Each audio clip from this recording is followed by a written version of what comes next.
Okay, so welcome to our third session.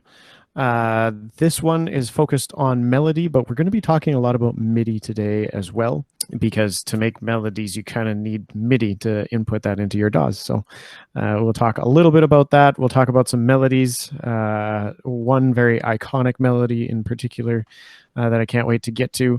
But before we begin, we'll just do a quick introduction for new students. Again, my name's Corey Smith. I teach over at Collingwood School in West Vancouver. Very excited to be here again to be talking about video game music and just music in general. MIDI is a very powerful tool in music creation that we're going to talk about.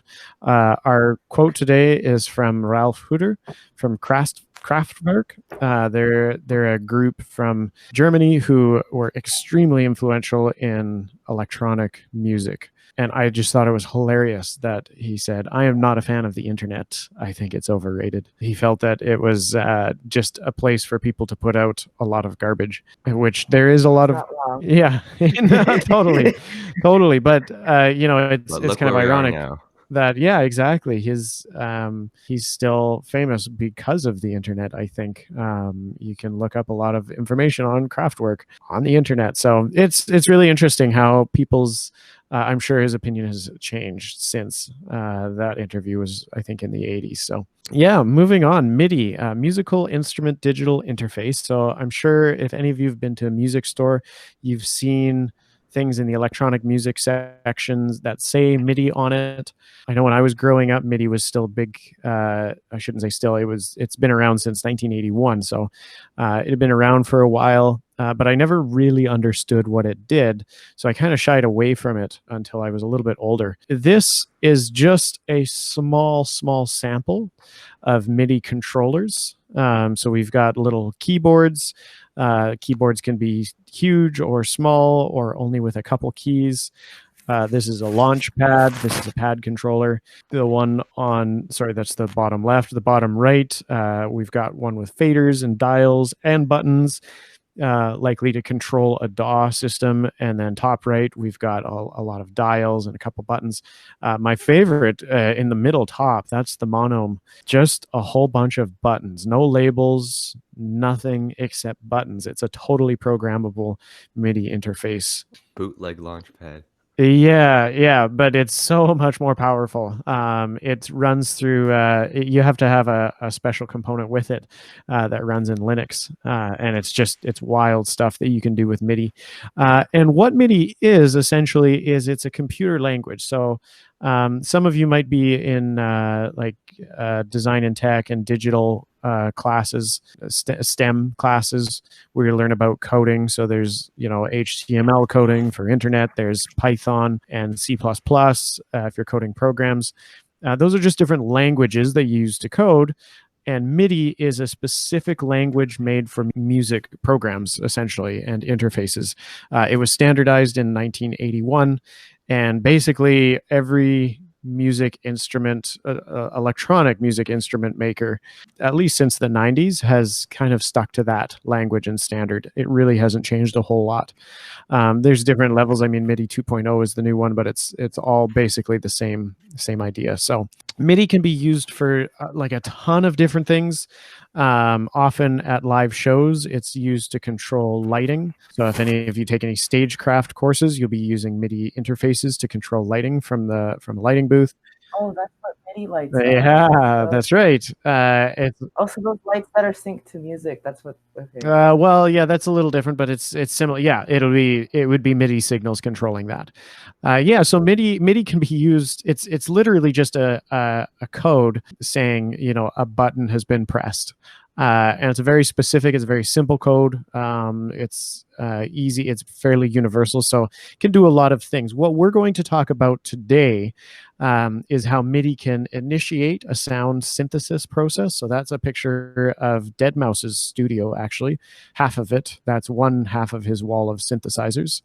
All of those synthesizers can be controlled with a MIDI controller of any kind. And then on the right side, this is an SP, if anybody's into old hip hop, SP1200. MIDI can be used to trigger or affect a particular kind of sample. So as an example, I've got my push set up. I'll turn the camera on in just a little bit, but you guys can hear a grand piano. Those are samples that I'm triggering, but I could also switch it to a synthesizer that I'm triggering and affecting, depending on how I hit the keys. So MIDI, yeah, let's get right into it. So first, I want to talk a little bit about synthesis, just a brief history of synthesis. We're going to, in session 5, we're going to dig right into synthesis, into all the ins and outs of it. But for now, I want to run through the history of it and how MIDI is kind of linked to it. So this 1986 Teleharmonium by Thaddeus Cahill was the first electric synthesizer ever. It looks like an organ, and it's got keys all hooked up. And essentially what it was when you press a key, it would create an electric wave, like we talked about sound waves. And this was hooked into the phone lines. So at like 7 o'clock on a Friday night, you could, dial up. You wouldn't dial out. You'd call an operator and ask to listen to the concert being put on by the Teleharmonium, and somebody would get and play this, and you would listen through your phone because the electricity would go through your telephone. So we're not going to go into the history of how like old phone wires worked, but that was how it was broadcasted. That's just the front of the instrument. The back of the instrument took up an entire room.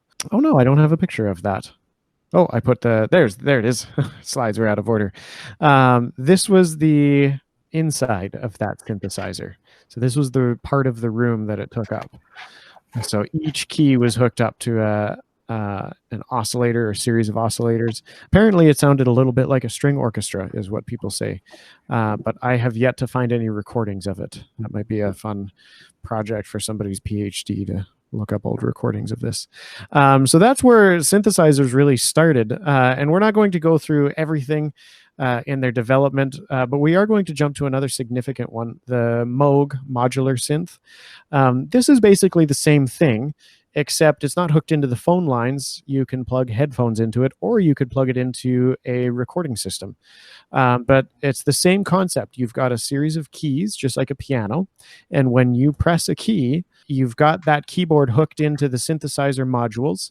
And depending on the module that you hook it into, it'll make a certain sound. So each module does a different thing to the sound wave. Some of the modules create sound waves. Some of them subtract frequencies from those. That's subtractive synthesis. Some of them modulate the waves with their own frequency. That's called FM synthesis.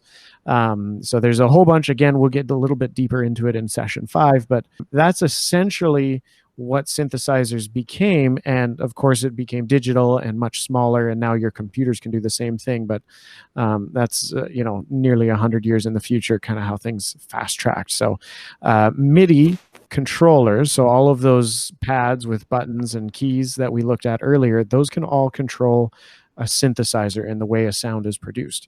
The second thing we're going to look at is sampling, how MIDI can control sampling. So the original sampler, I shouldn't say the original, I don't know for sure that this was the original. This was one of the first, was the Chamberlain tape sampler. So again, you see on top a keyboard that's not hooked up to a piano or anything. It's just a set of keys, and it's hooked into the box below, which is a whole set of tapes. So each one of those tapes has a loop. The tape is recorded in a loop, and when you press a key, that box starts playing that tape, so that sound. So you could load different tapes with different sounds in them, but that was the original sampler. So you had to have a set of samples in the tapes, and then you press a key and it would start one of those tapes rolling, and you would hear that particular note of whatever instrument you had loaded into that tape sampler, the original sampler. So it was neat. Do any of you guys know Aerosmith's song Dream On?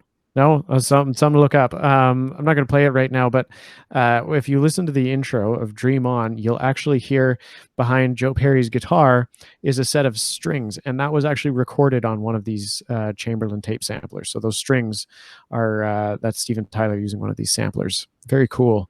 Very neat concept.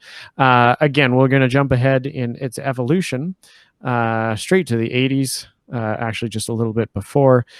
These two samplers were used so much in hip hop, but in all other sorts of music, and they really influence the way electronic music today is shaped. The EMU Systems Incorporated SP1200, you would hook your record player up to that, and then you would record. You'd play a section where the drums are beating, and you could record, one section of your drum groove, and then each one of those black buttons at the bottom would actually play that back for you. And then the fader controls, those actually, I believe, could control the pitch. So you could play the sample back faster or slower. You could make your own grooves with it and then record it into whatever recording device you were using. And then things progressed. The Akai MPC 2000, this is sort of the gold standard of samplers. This was a little bit more digital, but still used the same idea. So you could sample a large amount of sound and then break it down into little chunks, and each of those pads would play those little chunks. So we've seen this a little bit. This can be used as an arranger as well, but that's sort of where sampling came in. And today, the same techniques, those are all triggered. All of those buttons use MIDI signals to tell your computer what to do with those samples. So I actually found a really neat video. So when I say sample, you actually have to record a sound. So a real sound, usually, I mean, sometimes you can sample synthesized sounds, but oftentimes samples are real sounds that have been recorded, and then you take a little chunk. Native instruments are sort of the big player as far as having what are called VSTs, which are sort of digital instruments. Very big company. They're a huge company, yeah, and they're, like I said, they're kind of the big guys as far as creating sample collections. And I found this really interesting video of them sampling a Stradivarius violin for a sample pack, and just like listening to him talk about how much work had to go into sampling each and every note. So hopefully it'll play at the right time spot. Isn't that the super expensive violin? So Yeah, for us, it was really important to capture basically every aspect of the performance there. So we did set up 32 microphones actually, and it took 3 days until we were happy with the sound. We felt, okay, now we get everything that we would need later on in the post-processing. And it was also clear that we don't want to stretch any samples. So each note of the violin should be sampled and recorded. So everything is chromatically sampled. It's the accurate representation of the instrument, which sometimes is quite uneven, but that's the character of the instrument, of course. Anyway, that's the sort of just a little insight. This video will be made available to you guys if you want to check out the whole thing. But they did a whole session to get these sounds. And yes, they are the extremely expensive violins. They're millions of dollars for those violins. I had heard of them. Yes. Yeah, he also made a couple cellos as well. Not quite as expensive. I think they're in the low millions, whereas some of the violins are in the tens of millions. Low millions. Pretty cheap, pretty cheap. I think the most expensive one's like 16 million. Yeah. You said violin, if you guys know them. Yeah. They're a violin channel, so we talk a lot about those. Anyway, so moving, yes, good stuff. Moving on though. So the other thing we need to know about MIDI, so it can trigger those samples. We can program MIDI. So instead of having to learn how to code, we have to learn how to use these piano rolls. So we talked about the piano rolls. We actually explored them a little bit in our rhythm session last day. Some online browser-based piano rolls. But essentially what a piano roll does is it pre-programs MIDI to play whatever you're hooking it up to. So that could be a synthesizer, that could be a set of samples, and it can play it faster than you could play it. So there's a lot of advantages to having this programming language available for us in very, very friendly user interfaces, either just buttons or through a piano roll. So that's something to know about MIDI. Hopefully you guys know a little bit more about how MIDI works. We'll be visiting it just a little bit. We'll be going back to our that website to try a couple MIDI tracks. But I want to get right to melody because that's sort of the the big thing today, talking about melody. We'll look at some old masters of melody and some new ones as well. But first, we want to look at the 3 parts of a melody. And this is a very specific MIDI interface. You can use it as a MIDI interface with any other program or brain, but you have to map it individually, which takes forever. This particular piece of MIDI equipment was designed to work with Ableton Live. It was made specifically by Ableton. It was made by Ableton, yes, to work with their program specifically. So everything's already mapped out, and it's just very quick for me to use. So other MIDI interfaces, it's not that this is the best one. It's just quick for me to show you these things right away. So the first thing we're going to talk about with this MIDI interface is scales. So I'm just going to go back to my piano sample. So this was sampled piano. So it's actually a real piano that they took a bunch of mics, put it on, had somebody play at different volumes. I have it on full volume so that I don't have to worry about playing loud or quiet. I can take it off so that it's a little more expressive. So you can get really fancy with samples, but for now, I'll just leave it loud so that we can all hear everything. So excuse the loud piano. So scales. What is a scale to you guys? What have you guys learned about scales? How do you define a scale? Well, that's harder than it should be. Right? Yeah. I never thought of it that way. All the notes in a in one key signature. All the notes in a key signature. Sure. Yeah. Sure. Starting Yeah. I from mean, the are you ton- yeah, counting from like tonic to different tonic. modes? Well, those have key signatures as well. Yeah, yeah, yeah, absolutely. Yeah. I guess and it's not always like a normal scale. Scales can get different. That's right. Too. That's right. Yeah. So It can't just be that. All the A notes. set of notes. a set of notes. I like to use the word sequence, not just because we've talked about sequencers, but a sequence of intervals. Yeah, that's true. That's Between true. the- Yeah, That's a that good way makes to say sense. it. That's how I like to think. I mean, you guys have your definitions. That's no problem. But I like sequence A because set of it- frequencies. it can be, yeah, that gets a little bit too technical. But a sequence. So when you listen to a major scale, if you haven't learned this in band class yet, between the first 2 notes, there's a whole tone. And then Then there's another whole tone. and then a half. Semitone, yeah. Yeah, that's a semitone. Tone, tone, Tone, semitone, tone, tone, tone, tone. semitone. Semitone, yeah, we've all Yeah. learned that. So that's a sequence. So if you went tone, tone, tone, tone, tone, semitone, tone, tone, tone, semitone, you get a major scale and in any key. So the nice thing about this is keys I just don't press have a that. button. I just have to press a button. So B flat, Yeah, it's diatonic. and it just goes, yeah. So this MIDI pad is nice because I don't have to worry about it. But each one of these scales, it follows that same interval pattern of major scales. Now, the neat thing about scales is it doesn't have to be a major scale. So I love this machine because I can go to a minor scale. I could go to a Dorian scale. Hear how they sound different? It's just because they're a different Yeah. sequence Different of intervals. Mhm. Yeah, Mixolydian. It's kind of a weird flat 7. Haven't gotten Lydian. that far in theory yet. Ugh. Tritone. Phrygian, this is one of my favorites. It sounds fancy. What kind of music does that sound like? Like Egyptian music or something. Egyptian, Spanish is more that sort of the I don't know. Yeah. primary scale used in That's that just the culture. first thing that came up. I don't know Egyptian works too. There's some more but like Locrian's kind of a weird one. Whole tone scale. So now we're not just working with 8 notes. That's kind of an interesting sounding. Half whole used a lot in jazz. Pentatonic scale. Is that Whole real? half, yeah. So minor blues, that's a pentatonic. Yeah. Oh, this is blues, so it's not.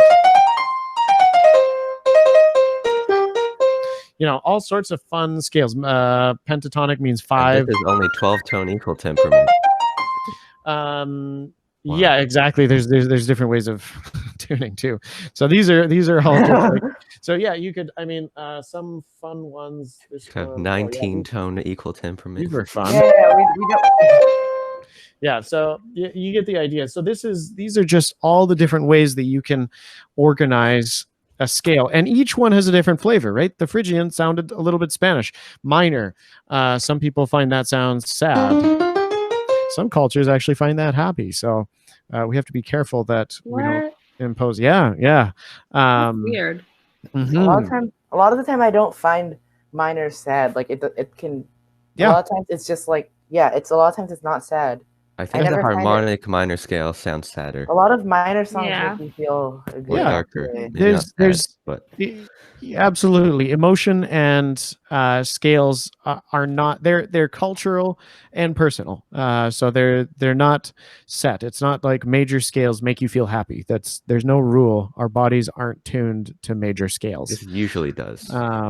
Sometimes, yeah. Like, but it usually again, feels some simple. cultures, there's a I was just watching a documentary on there's a culture, their funeral procession music is all in major keys. So when they hear a major scale, they feel sad because it reminds them of funerals, whereas none of the other music is in a major key. So yeah, it's really all very interesting how different scales. So as tools for composers, I mean, you can have them all laid out like this, but you don't have to have a scale with a name. You can make up your own scales. You can set whatever kind of, like a 19 note scale if you really wanted to. Harry Parch, a musician of the Dirty 30s, so the 1930s, he was actually a homeless musician who had a PhD in music. He developed a 49 note scale within an octave. Oh. Yeah, or was it 47? Or it doesn't even have to be equal temperament. Yeah, well, he developed his own tuning system because he didn't like equal temperament. So we'll talk about He equal didn't. He temperament just later. didn't like it. Like, Yeah. I'm not feeling this, man. I'm So- gonna make my own scale. Exactly, and he wrote a whole book on it. It's called A Genesis of Music. If you guys want to check it out, it's a really heavy read, but Did he write all of it while homeless? sort of some of it he conceived of. We're getting a little bit sidetracked, so we've discussed scales, and now the second thing is intervals. So we said within a scale there are intervals. So I'm going to switch her back to major because it's the first one on here. So we have a series of intervals, but of those intervals we could make other intervals. So we could go. So once you've determined a scale, as laid out on this pad, if you hit every note in the scale, that's called stepwise motion. If you skip notes,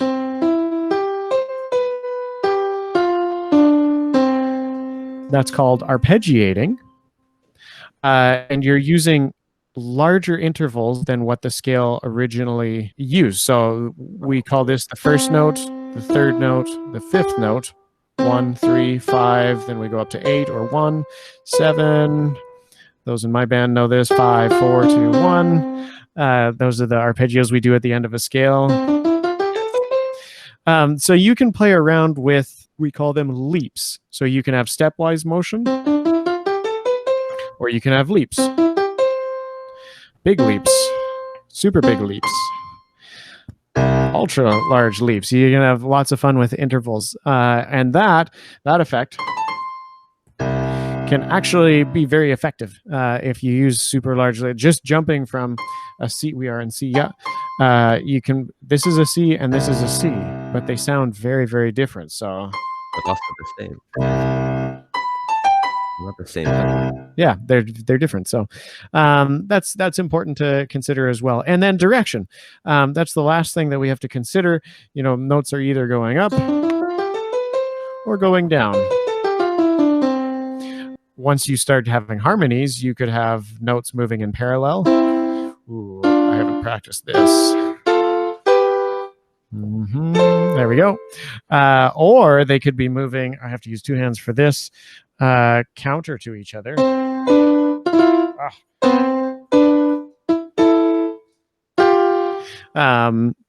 So there's different directions that you can be going.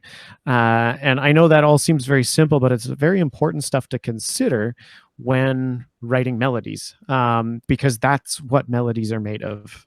They're made up of scales, either stepwise or leaps, intervals, and the direction you're going makes a big difference. So I'm going to stop sharing this, and we're going to actually look at some real melodies. In my opinion, and it says so on the slide, this is the greatest of all time video game melodies. That's a bold We're statement.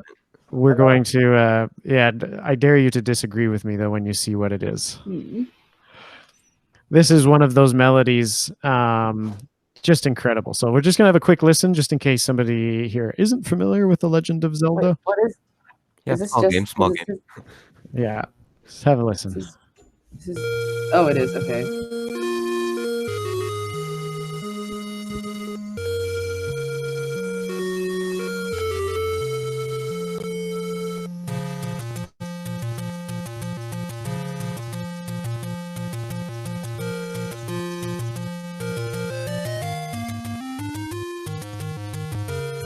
I love how he teases that melody. It's like, oh, it's not quite there yet.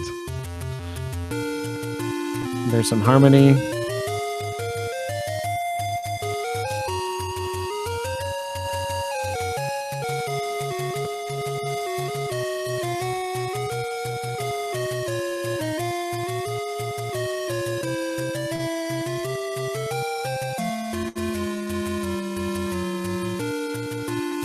Anyway, that goes on for a while, so we'll pause that.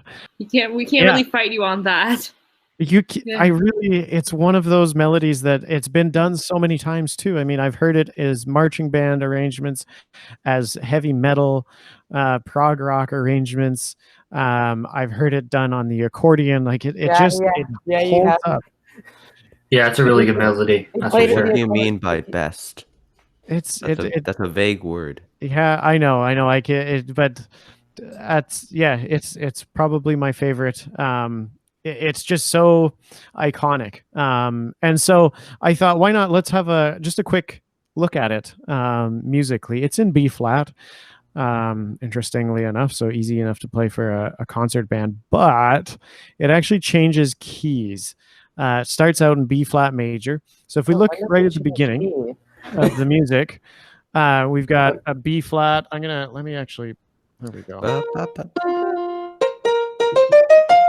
So there's that first little bit. So that's in B flat down to an F. So there's a leap, but then it's just a scale. But then he switches to a minor scale.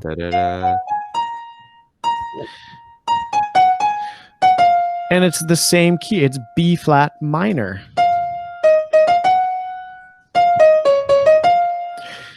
Until then I gotta switch to the dominant major. Oops. And then he's back to B flat major. So, yeah, so but look at all the scale that they use. There's one leap, there's that first leap. And then it's just scales, and he's changing the scales, but it's 1, 2, 3, 4, 5, and then 5, 6, 7, 8.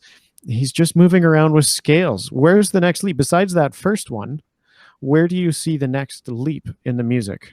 Near the end. At the the second last note, which that's considered an appoggiatura. So like technically the voice leading, if you do theory and voice leading, should just be going up to the F. So it's, he's just. Oh, I see. I get it. I get what you're saying. Yeah. Yeah, that's just like that's just a add-on, right? Yeah, exactly. So it's really simple. Just a scale. Yes, he does change scales, but he doesn't really change scales. He just changes it to the minor version. And then that last bar jumps to the dominant. And we'll learn a little bit more about those terms in our harmony course, but a lot of you know this from your music theory. So very simple. One of the greatest melodies and just scales going up and down. So I know a lot of times, a lot of young composers that I listen to their music, they're trying to get real fancy and they're jumping and they're doing leaps and doing weird stuff, and that's fine for avant-garde new music, but if they're they're trying to find the next big melody, usually simple is better. Speaking of simple, I want to fast forward a little bit into the future. Ta-da! Yay, Minecraft. Yeah. So let's chat a Only little my bit computer could run it. about this melody.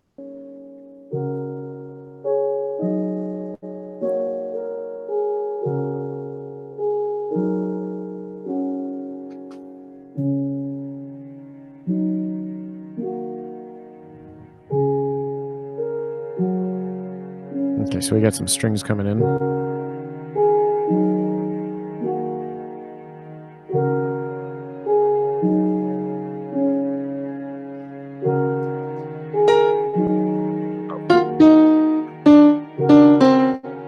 Wrong key. Sorry. Yeah, it is C for 1/8. It's not in C. I thought it might have been in C. Nope.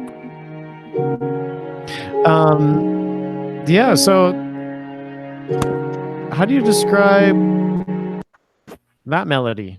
Kind of like dreamy-ish and just like really calm.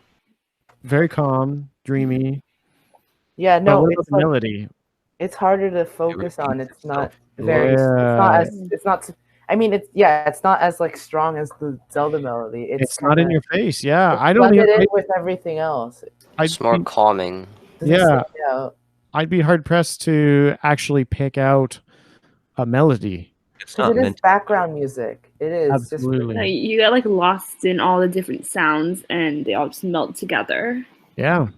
And so that's I wanted to show a very contrasting way of looking at melody, because when you hear Zelda, you hear that melody, you can hum it. As soon as you hear it, you start humming it, and it's hard to stop humming it. It's hard to get it out of your ear. That's an earworm, right? It gets stuck in your ear. Whereas the opposite effect is achieved with Minecraft, any of the songs, including the Minecraft one. I just thought this one was sort of the iconic sound. Everybody kind of recognizes that particular track. But if you were asked to hum it, it would be a lot harder to figure out what exactly you're humming. So again, not wrong, not bad. This game, arguably one of the most successful ever produced, and there's none of that really strong melody that makes you want to hum it through the day. So just a different way of looking at melody. Yeah. So we're gonna do another quick 5-minute brainstorm and then share. So it's not really a brainstorm because you're working on your own, but I'd like you guys to use either Melody Maker or Song Maker in Chrome Labs, and then we'll share a couple of them.